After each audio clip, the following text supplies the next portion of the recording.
আসসালামু আলাইকুম। আজকের অনলাইন ক্লাসে সবাইকে স্বাগতম। আজকের আমাদের আলোচ্য বিষয় হচ্ছে অ্যাকাউন্টিং এর একটা প্রফিট ডিসকাউন্ট বার্তা। আজকে আমরা বার্তা নিয়ে আলোচনা করব। আসলে আমরা অনেকেই বার্তা নিয়ে অনেকে কনফিউজ, বিভিন্ন ধরনের প্রশ্ন করে বার্তাটা কি, বার্তাটা গোলায় ফেলি আমরা। আজকে আমরা বার্তাটা ইনশাল্লাহ ক্লিয়ার করব। তাহলে এখানে আজকে আমরা বার্তা, ইংরেজি শব্দ হলো ডিসকাউন্ট। আমরা এই ওয়ার্ডটার সাথে সবাই ওতপ্রোতভাবে জড়িত। আমরা ডিসকাউন্ট বুঝি, সবাই খুঁজি। এই যে ব্যাচেলার পয়েন্টের মধ্যে আমরা ডিসকাউন্ট দেখছি, ডিসকাউন্টের কথা আমরা সবাই জানি। এখন বার্তাটা আসলে আমরা কি একটু দেখি। যখন কোনো পণ্য বা সেবার মূল্য হতে, কথাটা আগে একটু মনোযোগ সহকারে শুনেন। যখন কোনো পণ্য, এখানে পণ্য বা সেবার মূল্য হতে যে নির্দিষ্ট পরিমাণ ছাড় দেওয়া হয় তাকে বার্তা বলে। আমি আবারও বলি, যখন কোনো পণ্য বা সেবার মূল্য হতে যে নির্দিষ্ট একটা পরিমাণ আমাদেরকে ছাড় দেওয়া হয়, এটা হচ্ছে বার্তা। ক্রেতাকে বিক্রেতা মূল্য কমিয়ে যে সুবিধা দেয়, ক্রেতাকে বিক্রেতা মূল্য কমিয়ে যে সুবিধাটা দেয়, ওটাই হচ্ছে এক কথায় বার্তা। তাহলে আমাদের একটা জিনিস মনে রাখতে হবে যে 200 টাকা বার্তা পাওয়া গেল বা 300 টাকা বার্তা দেওয়া হলো, বার্তা কখনো নগদে হয় না। এটা নোট করে রাখতে হবে। নোট করতে হবে যে বার্তা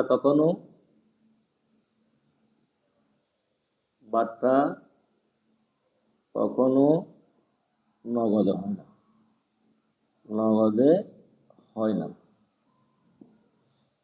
আমরা লাইব্রেরিতে যখন বই কিনতে যাই, বই কিনে নেওয়ার সময় আমাদের বলছে যে আপনার বই আসছে 4,000 টাকা, আপনাকে আমরা 200 টাকা ডিসকাউন্ট দিলাম বা বার্তা প্রদান করলাম। ওই জিনিসটা আমরা দেওয়ার সময় ওকে 4,000 টাকা দিন, আমরা দেওয়ার সময় 3800 টাকায় দিই। তাহলে আমরা এখান থেকে বুঝলাম যে বার্তা কখনো নগদে হয় না। আমরা আবারও বলি, বার্তা হচ্ছে ডিসকাউন্ট, ছাড় দেওয়া। এটা কিসের উপর ছাড় দেওয়া? আমাদের বুঝতে হবে যেটা পণ্যের উপর এবং নগদ টাকা দ্রুত আসার জন্য বা দেওয়ার জন্য যে একটা ছাড় দেওয়া হয়, দ্রুত আদায় করার জন্য যে একটা ছাড় দেওয়া হয়, ওটাকে আমরা বার্তা বলি। বার্তা দুই প্রকার। একটা হচ্ছে কারবারি বা বাণিজ্য বার্তা, একটা হচ্ছে নগদ বার্তা। বার্তা দুই প্রকার। বার্তা আমাদের দুই প্রকার, কারবারি বা বাণিজ্য বার্তা, নগদ বার্তা। এখন আমাদের আসতে কারবারি বার্তা কাকে বলে? কারবারি বার্তার সাথে আমরা মনে রাখবো যে কারবারি বার্তার সাথে আমাদের সম্পর্ক হচ্ছে পণ্যের সাথে। আমাদের আবারও বলি, কারবারি বার্তার সাথে সম্পর্ক হচ্ছে আমাদের পণ্যের সাথে। দেখেন, পণ্য বিক্রয়ের সময়, বিশেষ করে এটা পাইকারি ব্যবসায়ী হয়ে থাকে, যারা ইন্টার লেভেলে বা হাই লেভেলে আছে ওরা বুঝবে। পণ্য বিক্রয়ের সময় তালিকা মূল্য থেকে আমাদের প্রতিটা বাজার দোকানের মধ্যে, কারবারের মধ্যে তালিকা থাকে, ছাড় থাকে, একটা পণ্যের একটা ছাড় থাকে।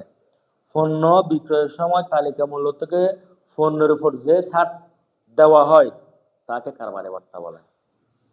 এটি আমরা খাতায় লিখি না, লিপিবদ্ধ করে না, এটা খাতায় লিপিবদ্ধ করা হয় না। এটা আবারও বলি, পণ্য বিক্রয়ের সময় এই যে আমি পেঁয়াজ বেশি নিয়ে ফেলছি, একটা পেঁয়াজের ব্যবসা বলি, খাতুন বলছে, তো পেঁয়াজ তো এটা রাখা যায় না। এখন আমার অনেকগুলো পেঁয়াজ জমা আছে, আমি কি করতেছি, 80 টাকা পেঁয়াজ দেখতেছি, আমাকে এই পেঁয়াজগুলো থাকবে যে 2 দিন, আমাকে 2 দিনের মধ্যে সবগুলো পেঁয়াজ বিক্রয় করতে হবে। এখন আমাকে পেঁয়াজ স্বাভাবিকভাবে বিক্রয় করতে গেলে 1 সপ্তাহ সময় লাগবে, আমার পেঁয়াজগুলো ফসে যাবে। সেজন্য আমি কি করছি, এখান থেকে আমি 10 টাকা পার কেজিতে আমি 10 টাকা কমাই দিলাম, 80 টাকার কেজি হলে আমি 70 টাকা করে দিলাম। এই যেটা পণ্যের উপর, এটা পণ্য বিক্রয় ফসানোর জন্য এটা করা হয়। তাহলে পণ্যের উপরে যে ছাড় দেওয়া হয় তাকে কি বলা হয়? কারবারি বার্তা বলা হয়। 90 টাকার পেঁয়াজ 80 টাকায় দিয়ে দিলাম, এটা 10 টাকা করে প্রতি পার কেজিতে ছাড় দিলাম, এটাকে বলা হয় কারবারি বার্তা। এখন এটি খাতায় লেখা হয় না, সাধারণত পাইকারি ব্যবসায় এটা ব্যবহৃত হয়। নগদ বার্তা কাকে বলে? এখন আমরা একটু আসি নগদ বার্তা। আমাদের এখানে দ্বারে আমাদের কারবার করতে হলে তো দ্বারে লেনদেন অবশ্যই করতে হয়। আমাদের দেনা পাওনা, দেনাদার পাওনাদার এগুলো থাকে।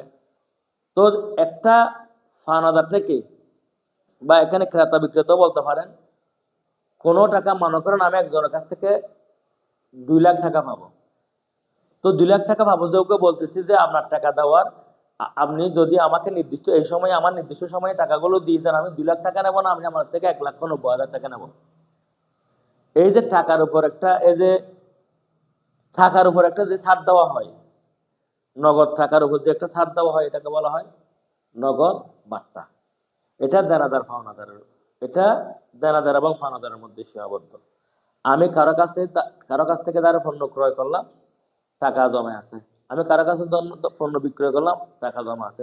ওই টাকাটা সহজে নেওয়ার জন্য, তাড়াতাড়ি নির্দিষ্ট সময় নেওয়ার জন্য আমি কিছুটা টাকা ছাড় দিয়ে থাকি, কারবার কিছুটা টাকা ছাড় দিয়ে থাকে, মালিক কিছুটা টাকা ছাড় দিয়ে থাকে।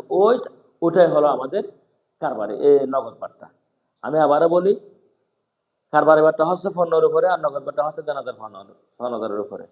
আর ওই নগদ বার্তা আমরা কিন্তু খাতায় লিখে রাখি, ওটা খাতায় লিখে রাখি।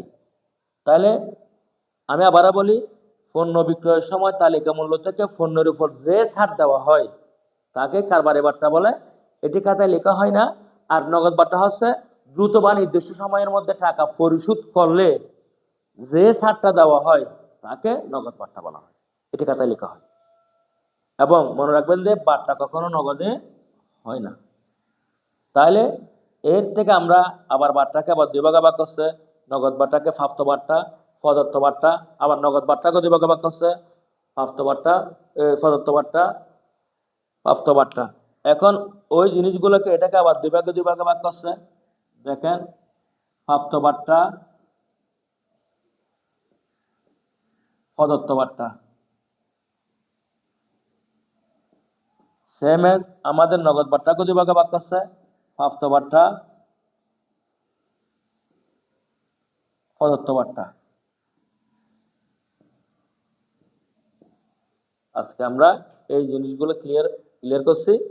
আমরা এরপরে যদি কোনো কিছু সমস্যা থাকে, বার্তা নিয়ে কোনো সমস্যা থাকে, নেক্সট ক্লাসে আমরা আলোচনা করব। যদি তোমরা বলো আর একটু ক্লিয়ার হতে হবে, যদি এর মধ্যে কিছু না বুঝে থাকো, আরো যদি ডিপলি যাইতে হয়, আমি ইনশাল্লাহ যাবো। কিন্তু এই জিনিসগুলো তোমরা বুঝছো কিনা আমাকে এবং কমেন্টে জানাবে। আসসালামু আলাইকুম রহমতুল্লাহ।